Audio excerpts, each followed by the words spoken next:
Une interview pas comme les autres. Qui aurait cru un jour voir Carla Bruni en pyjama lors d'une interview?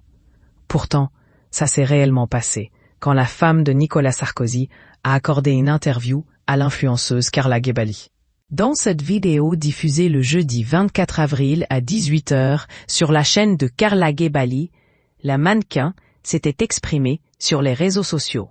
Répondant à une question de Carla Gebbali, Carla Bruni, 57 ans, a avoué que les réseaux sociaux étaient un outil de communication et de lien exceptionnel. Malgré tout, elle affirme que c'était extrêmement dangereux pour les enfants. Il faut que ça soit absolument surveillé, précise-t-elle dans l'interview, avant d'enchaîner avec le bannissement de sa fille, Julia Sarkozy, sur TikTok.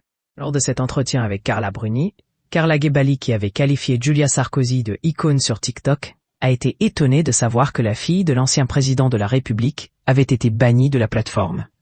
Pourquoi? Ils l'ont bannie alors qu'il y a des comptes pirates d'elle qui ont un nombre d'abonnés incroyable qui peut monétiser la pauvrette alors qu'elle est mineure, a expliqué Carla Bruni.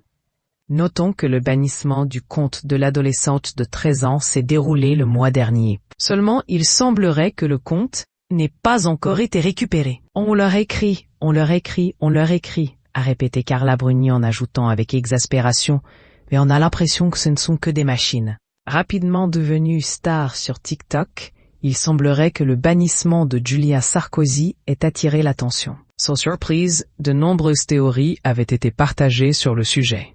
Comme celle d'ActuCenter, qui avait expliqué sur TikTok que chaque mineur qui fait des lives sur la plateforme doit être officiellement encadré par un adulte. Selon lui, les lives non encadrés de Julia Sarkozy auraient été à l'origine de cette action de TikTok. Pourtant, sa maman a souligné à Carla Gebbali que la raison étant les faux comptes. Étonnée, l'influenceuse pensait que c'était tous ses comptes à elle. Non, c'est pas elle la pauvrette, a ajouté Carla Bruni.